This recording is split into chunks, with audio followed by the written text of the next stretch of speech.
Pa od ovog trenutka Gradski štab za vanredne situacije na čelu sa gradonačelnicom Draganom Mitrović doneo je odluku kome se do daljnjeg obustavlja rad robne pijace, sve u cilju sprečavanja pandemije koronavirusa, dok se rad Agriko pijace radi u novom režimu rada.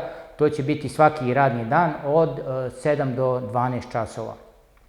Što se tiče izmenjenog režima rada, mogu da kažem da je JKP 2. oktobar nabavio sva potrebna sredstva za sprovođenje pooštrene higijene na Agriko pijace. Tu pre svega mislim na nabavku alkohola, asepsola, znači svih sredstava koje služe za prskanje što zatvorenog dela Agriko pijace, a poseban akcenat nam je na ulazna vrata, na kvake, znači na sve površine gdje dolaze u dodir naših građana, odnosno gdje je višestruko je korišćenje tih nekih delova u Agriko pijaci.